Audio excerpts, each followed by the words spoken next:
You have central bank balance sheets at the highest level, personal debt at the highest level, corporate debt, city debt, state debt, and federal debt. Even though it still appears like it's still floating, no, the markets are breaking down, definitely. That's been the plan from day one, because we've seen it there have been well over 4,800 hyperinflationary events from fiat money, government money. Every single one, there are no exceptions to this rule.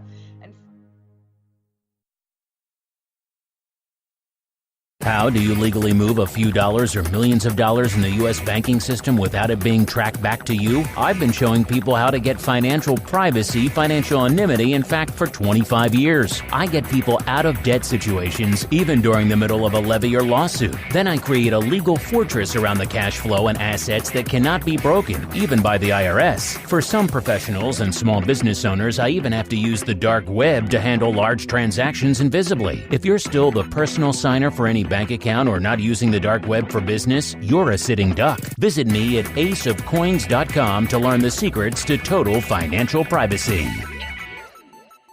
Welcome to Business Game Changers. I'm Sarah Westall. I needed to figure out what's going on in the economy, and I don't know if I'll ever truly get a handle on what's going on in the economy because so much is hidden from us, as all of you know. But I wanted to bring back another financial expert, and her name is Lynette Zang. And I wanted to ask her question, why the economy has not collapsed. How are they able to keep this boat going? And what's going on there? What's going on with inflation? What's going on with cryptocurrencies, and also with the incredible manipulation of the precious metal, and also the incredible manipulation of the precious metals market. And she answers all of this. She's very bright. She just really has a grip on what's going on worldwide. And maybe you won't agree with her. You might have a different perspective, but she definitely gets you thinking about stuff, which is what I love and what this channel is all about. And then she sticks after to answer the question for my Patreons on what's going on with the LIBOR rate. You will be surprised. For those that stick around, it's only $1 a month. You can go to my Patreon and watch that. And if you give more, I'd really appreciate it. That's how I support this channel. That and some of the affiliate marketing that we're doing, where you get something free and then you can watch it. That, and then also the Green Flower, the free membership. They're giving us incentives, or giving me incentives for helping to sign up some members. But I got to tell you, I really believe in it, which is something that I do. Everything that I market, I really believe in. But that being said, she sticks around and talks about the LIBOR rate and what happened there. And you will be surprised at what's going on and the drop dead date on 2021 that's tied to the LIBOR rate that they have to get figured out. So again, for my patrons. But let's get into my interview now with Lynette Zang. Hi, Lynette. Thank you so much for joining the show. Oh, Sarah, it's so good to be here today. Thank you for having me. Well, you have a really good way of explaining what's going on in this weird economy that we have going on. It has been expected that we would be collapsing or resetting by now. How are they able to keep this boat floating? What's going on? One word: credit. They have flooded the world. I mean, you have margin levels, which is borrowing to buy stock, at the highest level. You have central bank balance sheets at the highest level, personal debt at the highest level, corporate debt, city debt, state debt, and federal debt, government debt. So it's all about credit. And that means, so when the interest rates are at zero, and if you think about this for yourself, it's easier to service the debt and the credit that you accumulate. Your payments can stay pretty much the same. But when the interest rates start rising, which is the environment that we're in now, well, then you start to get in a more precarious position. And we've seen a lot of that happening since the end of January, or, the beginning of the year. It went straight up, I think, until January 26th, when this most current phase in the markets began, and they started to break down. So even though it still appears like it's still floating, no, the markets are breaking down, definitely. Well, so by lowering the interest rate, it's essentially putting more cash into the economy because people are able to borrow a lot more for the same amount of monthly payments, if you will. Exactly. Because consumers were strapped before they're always strapped. And I'm going to say, I think they still are. Yeah, now we're just strapped even with more money that we owe, but it's at a lower interest rate. So they've kind of run out of their tools in their toolbox. Okay, so what's going on with them flooding the market with so much more money? We didn't really see the inflation that we were predicting. Why? Well, it depends on where you look.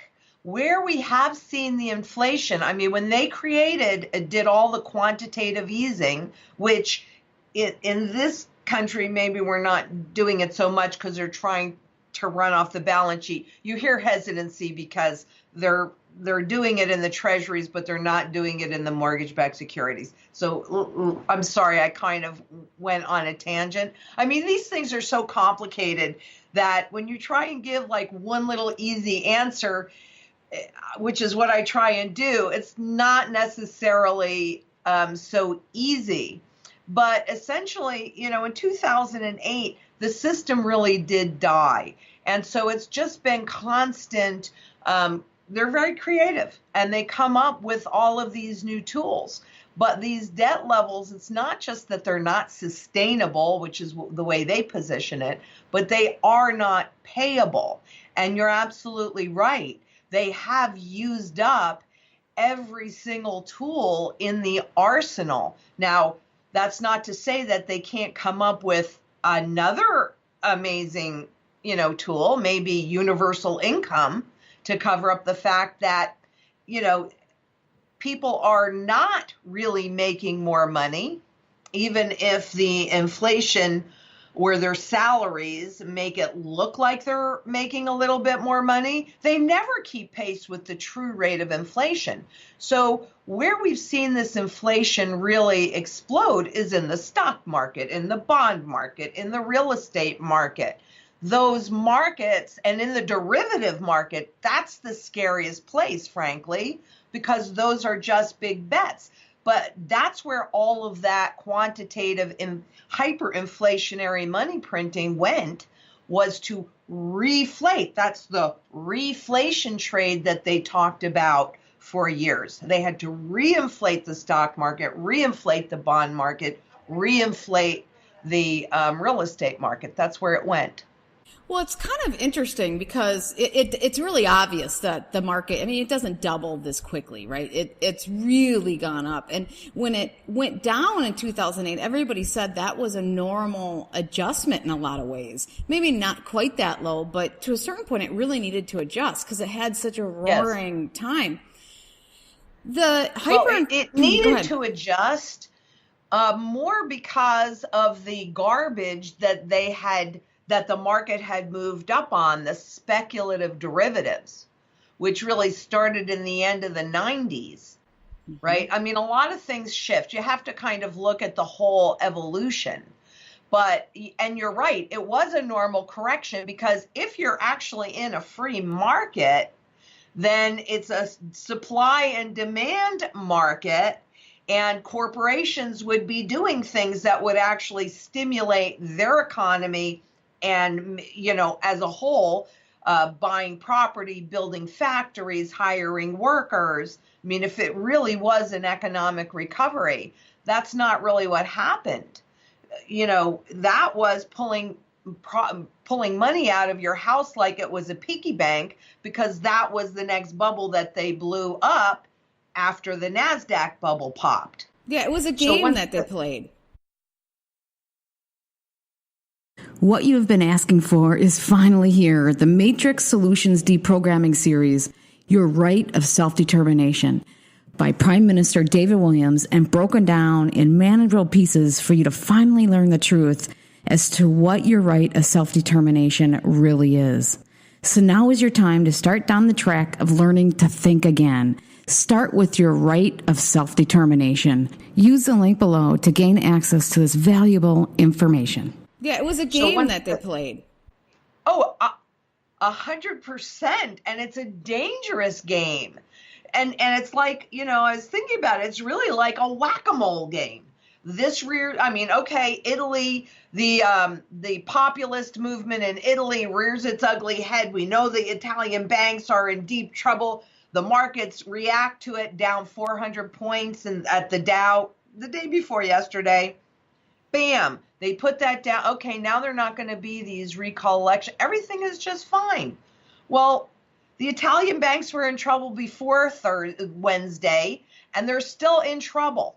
Yeah. They've been in trouble for a very long time. And now we've got the tariffs that they're imposing for national security reasons on our biggest allies, the EU, Canada, and Mexico, right in the middle of the NAFTA talks that, are not going so well. They were supposed to be concluded by now, and they're not. So what do you think of the tariffs? Well, look, personally, all of these trade agreements that were put in place, if you actually read them, were more about supporting the corporations and removing government sovereignty. So I think they really were a bad deal. I don't know that I would necessarily, approach it in this way or not approach it in that way. I don't really have an opinion on that. But yes, I think that giving corporations greater authority over sovereign nations, and we have, some corporations that earn more than the GDP of many nations these days, which is ridiculous. But it feels more like fascism to me, where the corporations are really driving this bus. So I think that needs to be taken into account as well, which I don't know whether or not that will be. Well, it's interesting. I agree with you, by the way, that it feels more like that. It's interesting. Before 2008, I remember looking at the stock market and what industries, or in one industry that was doing well, and that was the finance companies, the money companies. No other industry was really doing great on the stock market and in general, really healthy at that time. In the beginning of the 2000s, before the big crash, besides from what I could tell, they might have been healthy to a certain degree, but they weren't soaring. The whole finance industry was what took that whole market high. What do you think? And what took the finance companies high? Derivatives. Because it used to be in banking, people deposited their money, the banks paid interest on that, and then they loaned that money out at a higher rate.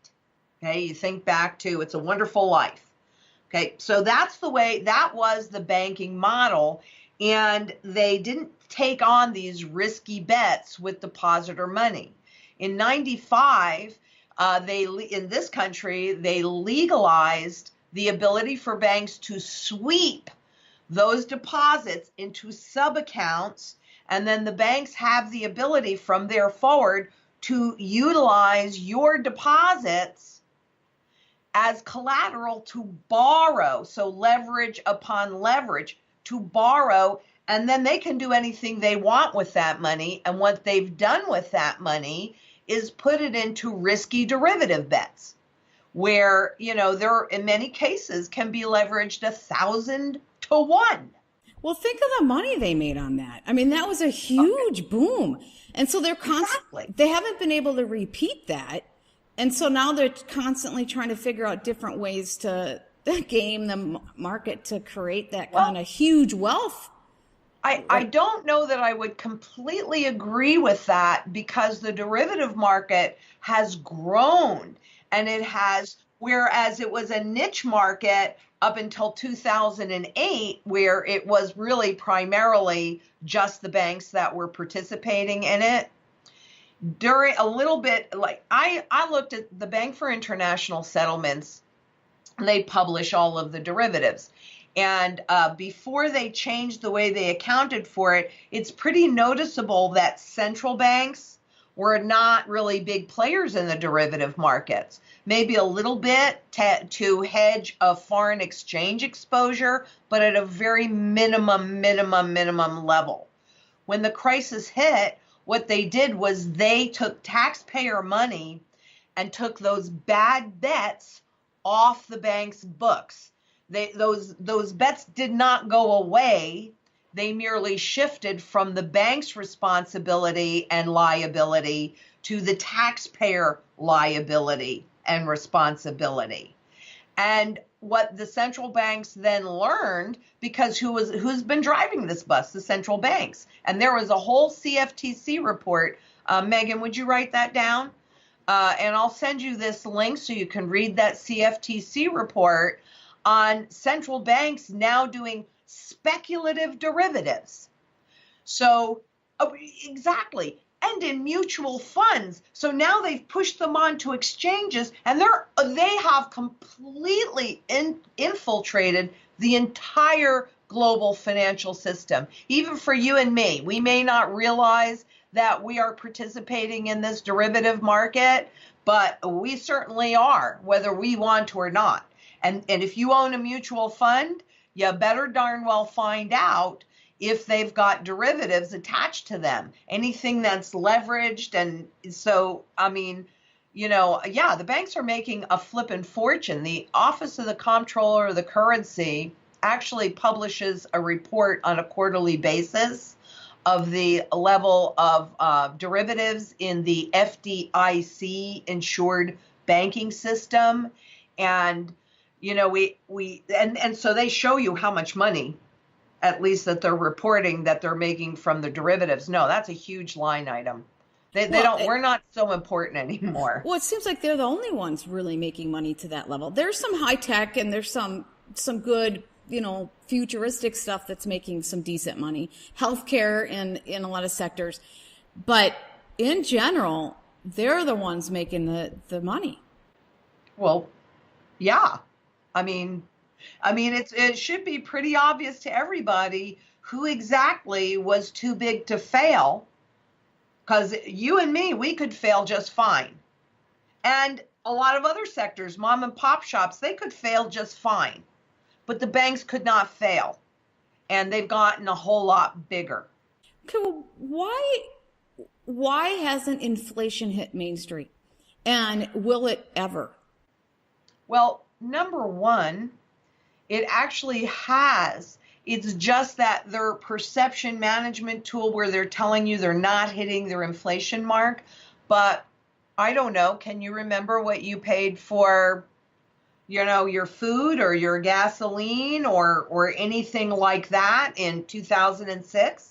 Well, obviously it's inflated. Cheaper? It hasn't hyperinflated. It's definitely inflated, no. and I don't like that. But like during World War II, they purposely hyperinflated to get out from under their debts. It's the only way they could have saved themselves. So they purposely hyperinflated. Everybody lost everything. It was terrible. But that's how they got under their debt so they could rebuild. Do you see them doing that here on purpose? Oh, 100%. Yes, that's the plan. That's been the plan from day one, because we've seen it there have been well over 4,800 hyperinflationary events from fiat money, government money. Every single one, there are no exceptions to this rule.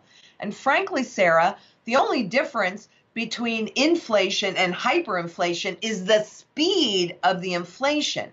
And that's really been the genius in this system, because before the Federal Reserve took over, central banks did not attempt to control inflation. So you would get that hyperinflationary event when they would go into war, to use that excuse, etc. But it would happen over a short period of time, on average about 8 years. Well, the Federal Reserve, it's really genius. Their whole piece, a big tool, was in controlling the rate and speed of inflation. So if they want to heat that up, they want more inflation, they would drop interest rates down, more people would borrow and spend, and then that would push inflation up faster. When it overheated, when people noticed, they would raise interest rates all the way up, fewer people would borrow and spend, and that would slow the inflation down. It didn't stop it. It's just like their inflation target is 2%. That means that they want the dollar to lose 2% of its value annually, because then you won't notice it. Yeah, well, now they hid it behind this mass derivatives market. Yeah, it's and the stock market and the bond market and the real estate market. There's a true value in my work, and this is all part of the strategy that we do here at ITM. But in my work, I always feel like it's critically important that people understand three key things, because then nobody can pull the wool over your eyes.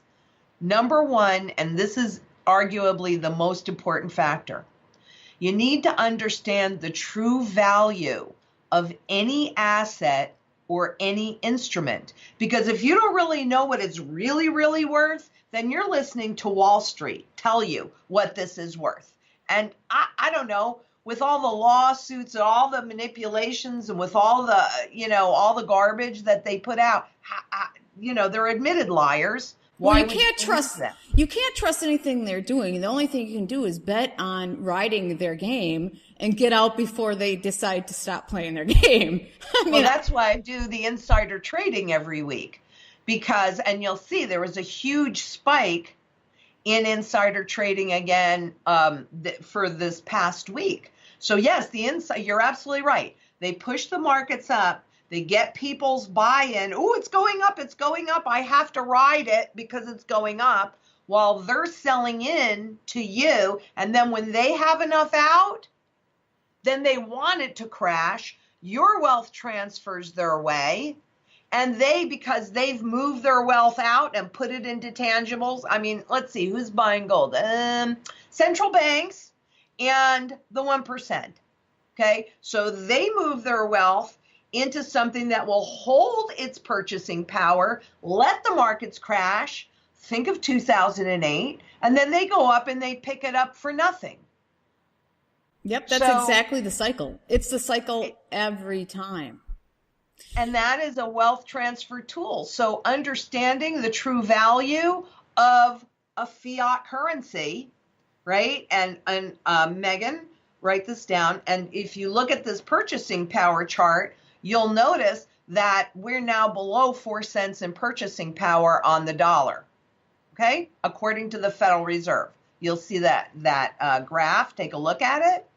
But if what they build up from that, so the true fundamental value of the dollar is zero. Every single one has always gone to zero, okay? So you look at the stock market going up and the bond market going up, that is really hiding the decline in value of all of the currencies. This is the real trend. They're showing you this so that's where you hold your wealth, so that when it crashes, you're done. Well, that's inflation. Inflation itself is the devaluing of the currency, whatever percentage it is. And that's by design, Sarah. It says it in their documents. You're right. That is the single most important function of fiat money, of government money, of the dollar. What do they say? It's not the name. Those things are names. Because I know they have a target of like 2.5% inflation or whatever their target is. What do they say is the point of that inflation? Why? Well, why do they have a target? It's because debt is easier to service when dollars in this country have less value. That's exactly right. That's like Germany. When Germany did it on hyperinflation, they did it to get rid of underneath all their debt. If you do it slowly, it becomes easier and easier, but yet you're making less and less money over time. And if it costs more to buy stuff, you're not coming out ahead. Although it would be nice if you can get underneath the debt by paying less overall. Well, and that's part of the strategy too, because that is the whole strategy of governments and central banks, is for this debt to be repaid with currencies that have zero value. That's what hyperinflation really is. Well, how long can we last? How long can they? I mean, at this point, we're saying it depends on how, because they came up with this, the central bank started using derivatives, and they really got a huge influx of money into the market. But at what point War? I mean, at what point? Well, we will see war.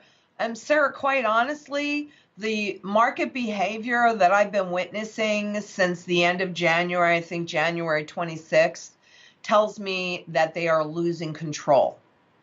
So it's already breaking down. It definitely is, because, look at, you had a one-way up market, and it's done on a tsunami of debt in every single area of the economy. Well, the answer to that question is, how long can they sustain a debt that is, this level of debt? Because that's the way they covered it up the last time. Can they double or triple or quadruple what they've already done? It's just crazy. So. It is absolutely crazy. And now cryptocurrencies and a dollar reset comes into this. Okay. Yes. How do you see that whole game being played out? Well, it is actually because that's what they want to reset us into and take us into a purely digital system. In that way, according to their documents, they will have the ability to do lifetime taxation and make comparisons between what you earn and what you spend. And if you are not spending enough, this is what they're talking about. This is from their documents. If you are not spending enough, now they've got the tool of negative rates, because there's no place for you to go. Right now, if they did negative rates, and where they did do negative rates, people like in Europe and Japan, etc., and Switzerland, people have been stockpiling cash outside of the system to preserve their principal. Well, that's why they want to get rid of the cash, because then that eliminates it. They have the ability to track absolutely everything you do. And for governments, it's about taxation. For central banks, it's about getting you to spend. And they actually say that. I know. Because right now, they say, yeah, well, they want the tax money. They want the tax money. They want you to spend. They want the debt. Right. The combo platter. And we're now entering, and I've been thinking about this, so I definitely have not finished chewing this piece up, because you want to think about the fact that 70% of the economy is consumer spending. But since the incomes never keep pace with it, they can make the GDP. Look at the Venezuelan GDP. It looks awesome, right? But would you want to be living in Venezuela right now? Even looking at the Venezuelan salaries, they look awesome, but they're not keeping pace with the hyperinflation. 90% of the population is in abject poverty, even if you have a middle class job. So what they've been pushing us into in this fourth industrial revolution, which we are in already, is a sharing economy. So it seems as if they're preparing for the masses and the public to basically not have much income. And I haven't really figured out yet, honestly, exactly what that's going to look like. But, you're going to share everything. I'm pretty sure Ivanka Trump is not going to be in that sharing thing. She's going to own what's being shared, I'm sure. So you'll have those that own what's having to be shared, and the rest of us that will be sharing. Well, that's like communism on hyperdrive, and it's also, total planned society. But there are some concerns where jobs are going to be replaced with automation, and they don't know what to do. But absolutely. Let me ask you. We've gotten to a situation where bankers and money managers, not necessarily bankers, but financial strategists, are the ones making civilization and society decisions, which isn't really the place we want to be, right? It's something is backwards here, and we got. No, you want to see what that looks like? Look at Greece, with how many times they've had to do austerity, or any country that has really fallen prey to the IMF. It is not a pretty picture. The public is suffering. But do you think the public is aware and smart enough? I know there's a lot of smart people out there, but the average person, do we need the average person to get it in order to say, Oh, yeah. Well, then are we? Yes, we need the average person to get this, Sarah. Absolutely. Is that possible? That's what my work is about. Okay. Because if the average person does not get this, then that's where they're taking us into, look at China, full surveillance. You got one person at the top, but it'll be the IMF that does all that. It won't be fun. You won't have those opportunities, I do know, yes. That we had growing up. So, but if the average person gets this, then they can say no. And if enough average people get this, and the way you say no is you become your own central banker and you own physical gold and silver. But if enough people get this, then they won't be able to get away with it, at least at this juncture. They might need another generation or two, or my generation.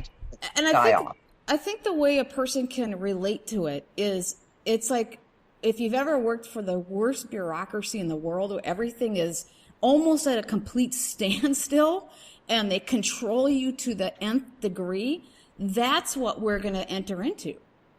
And what will be at a standstill will be creativity.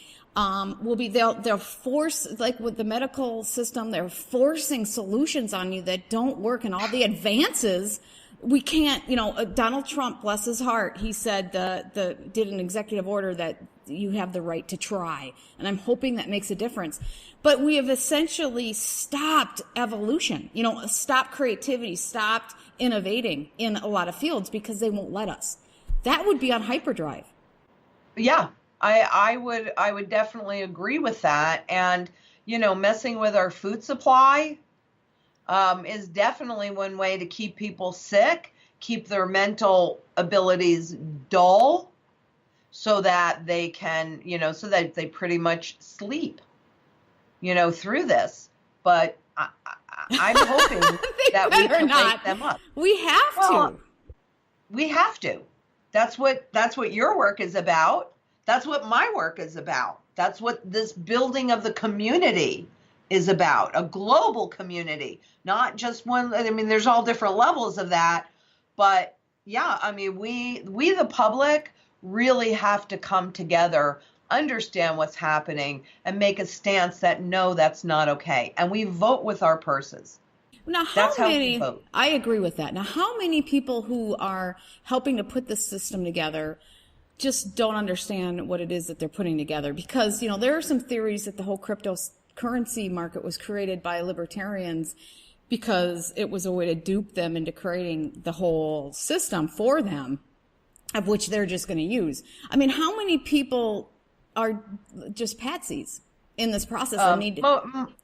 most of them. I really do believe that overall, everybody wants to do the right thing. They don't want to really, they're not intentionally hurting people. Even Lloyd Blankfein, head of Goldman Sachs, said we are doing God's work.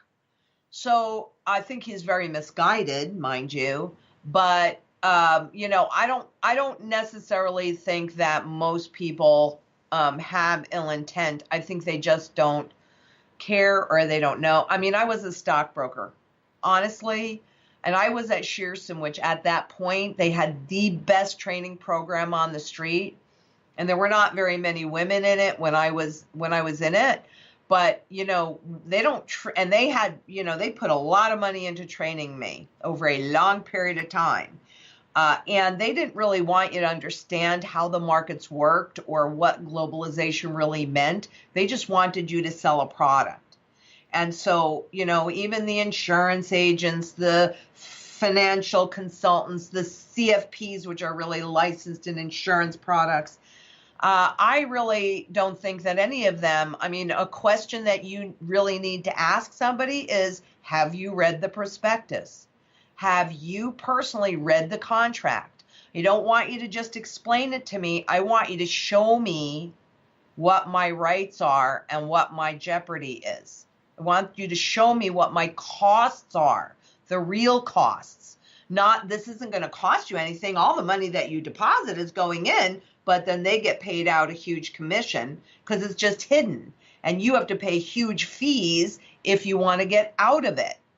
So while I don't think that they have ill intent, I don't think they're really doing the right job, because if you're trusting them with your wealth, then I think personally that it's their job to understand what money is, how it's created and supported, and what they're actually selling you.